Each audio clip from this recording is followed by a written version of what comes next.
Chers et dames, chers dirigeants de société, bonsoir et bienvenue à ce nouveau numéro de vos podcasts, le CLK Business Talk. Je suis en compagnie ce soir de Maître Aboubakar Sidiki Diarra-Souba, avocat au barreau de Côte d'Ivoire. Bonsoir, Maître. Bonsoir, Linda.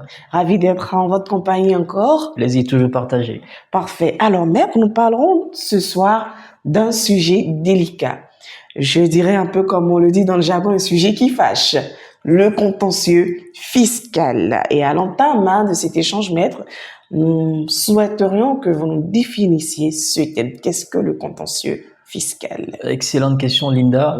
Alors, la matière étant technique, permettez que je me force de la rendre un peu digeste. Mais en première approche, je vais définir le contentieux fiscal comme l'ensemble des procédures et voies de règlement qui permettent en fait de régler les litiges qui opposent les contribuables à l'administration fiscale. En général, à l'issue des opérations de contrôle et de recouvrement des impôts.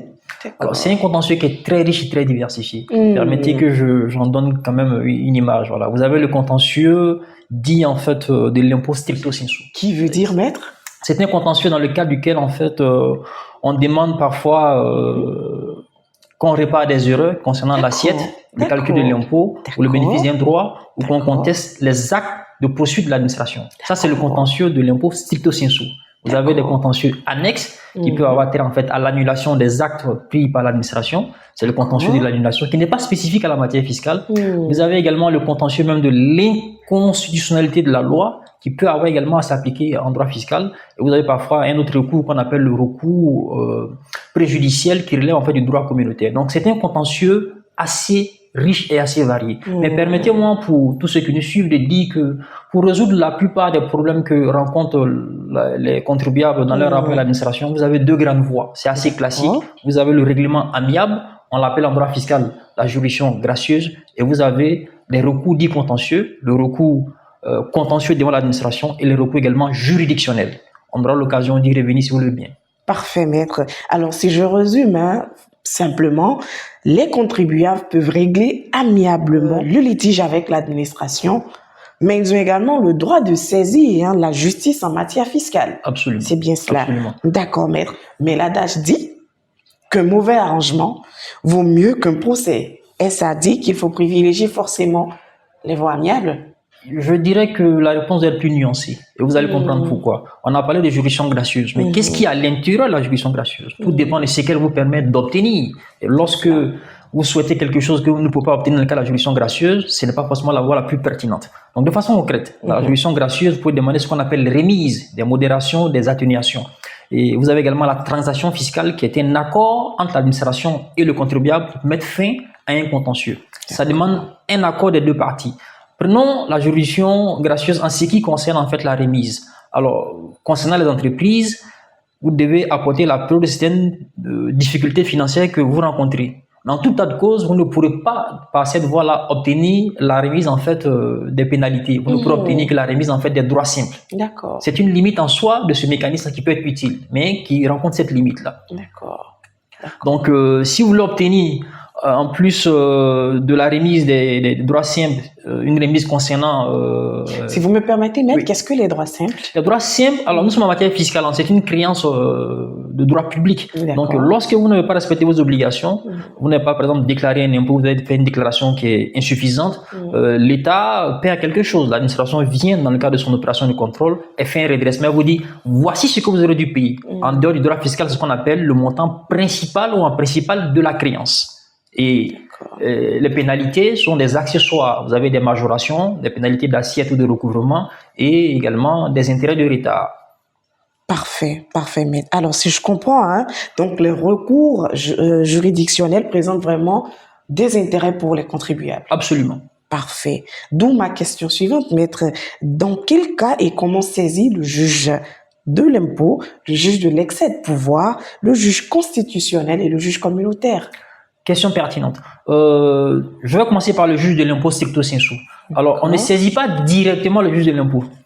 Il faut déjà saisir l'administration d'une réclamation contentieuse dans les délais prévus par la loi. On ne va pas rentrer dans ces détails-là. Une fois que l'administration n'aura pas fait droit entièrement à votre demande, vous êtes insatisfait, alors vous avez la faculté de saisir en fait le juge de l'impôt pour qu'il connaisse de votre affaire. Le délai légal, je donne le principe, c'est un délai de 2 mois. Je ne rentre pas en fait dans les détails et puis les cas assez particuliers lorsqu'on n'est pas résident en Côte d'Ivoire. En l'état de notre droit, c'est un droit transitoire. C'est le juge dit de droit commun qui connaît cette affaire-là. Lorsqu'on aura mis en place les juridictions administratives, ce sera le juge administratif qui connaîtra du contentieux fiscal. Donc pour l'instant, concrètement, un contribuable qui est à Abidjan, Abidjan étant le lieu d'établissement de l'impôt, si vous êtes à Cocody, vous avez le droit, par exemple, de porter cette affaire devant le tribunal de première instance d'Abidjan.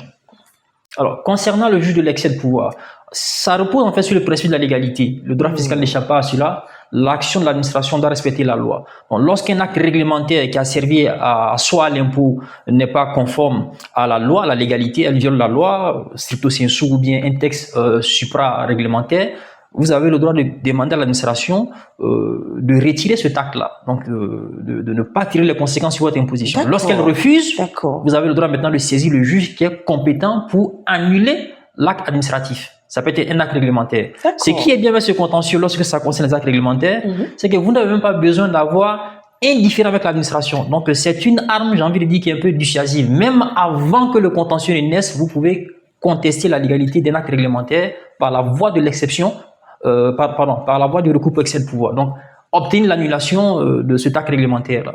Et vous avez également le contentieux qui concerne la constitutionnalité de l'impôt. Le législateur a le pouvoir d'asseoir l'impôt, mais lui-même doit respecter la Constitution. C'est assez important. Donc, même quand le législateur ne respecte pas la Constitution, en tant que contribuable, puis cela vous cause un préjudice, à l'occasion d'un litige déjà porté devant le juge, vous pouvez exciper, donc invoquer ce qu'on appelle l'exception d'inconstitutionnalité. Qui veut dire? Ce qui veut dire que vous demandez au juge saisi de surseoir à statuer parce que vous estimez qu'il y a une disposition de la loi qui viole la Constitution. Alors vous saisissez le Conseil constitutionnel. S'il rend une décision qui vous est favorable, alors le juge fiscal saisit la question, en tire les conséquences. Et vous avez des recours qui concernent le droit communautaire. Et le plus important de ce point de vue, c'est le recours préjudiciel en interprétation. Donc, une loi nationale, une disposition nationale, la loi au sens large, voilà, ça peut être un acte réglementaire, un acte pris par l'administration, qui ne respecte pas les engagements de la Côte d'Ivoire dans le cadre du traité de Dakar. Le traité de Dakar lui-même, les libertés fondamentales ou les dispositions concernant les directives ou les règlements de l'UEMOA, et qui vous cause un préjudice, vous pouvez demander au juge national là également de poser la question de manière préjudicielle à la Cour de justice en fait de l'UEMOA. Et Linda, la question qui m'est taraude, je pense que vous me la poserez, mais est-ce qu'il y a ces cas de violation? Bien sûr, c'était ma prochaine question. Oui, parce que ce que nous disons n'est pas du tout théorique. C'est un travail que nous avons mené. On a déjà avancé suffisamment dans ce travail-là concernant l'audit même de l'inconstitutionnalité en fait de la loi ivoirienne. Ils avaient beaucoup de dispositions qui violent la Constitution. Vous avez également des dispositions de notre droit fiscal là qui ne sont pas du tout conformes avec la norme communautaire. Alors, la question suivante, j'imagine, quel est le sort d'une imposition qui est illégale, qui ne respecte pas en fait les dispositions du droit communautaire? Il n'y a pas de doute à avoir. Vous saisissez en fait le juge selon la procédure qu'il faut. Cet impôt-là est indu. Vous êtes en droit d'en demander la restitution. Je vais te donner une seule illustration. À l'occasion de la dernière année fiscale, celle de 2025, on a assisté en fait à une mesure par laquelle l'État du Côte d'Ivoire a augmenté le taux de l'impôt concernant certains revenus, notamment les dividendes et les plus-values de cession des actions ou des parts sociales concernant les personnes physiques. Vous avez ces taux-là qui sont déjà régis par des directives communautaires. L'État de Côte d'Ivoire ne s'est pas du tout embarrassé pour fixer des taux qui vont au-delà des maxima prévus par la législation communautaire. Donc ces impositions-là, vous êtes en droit de contester leur légalité et d'obtenir, si vous les avez payées, la restitution de ces impositions. Pourquoi on ne le fait pas? Parce que les entreprises n'ont pas encore eu le réflexe, la culture de contester au stade des recours juridictionnels. C'est ça. Voilà. C'est ça, parfait. Merci maître, vous avez anticipé sur les 2 dernières questions et donc nous sommes pratiquement à la fin de cette capsule. Que retenir? Qu'est-ce que vous conseillez aux entreprises, à ces dirigeants de société qui nous écoutent? Je leur ai dit ceci, c'est de ne pas avoir une vision de la fiscalité qui serait simplement une affaire de chiffres. La fiscalité, c'est celle du chiffre, mais c'est avant tout du droit. Donc, les juristes, ils doivent penser à les associer à leur démarche en ce qui concerne en fait leur assistance lors des contrôles, mais également au stade en fait de la conception des mesures qui leur permettraient de défendre leurs droits devant les juridictions contentieuses. Je termine pour dire que lorsqu'on veut la paix, on prépare aussi et surtout la guerre. Parfait. Alors, et c'est sur ces mots que nous mettons fin à cette capsule. Nous vous donnons rendez-vous très bientôt, toujours sur ce même plateau. Au revoir.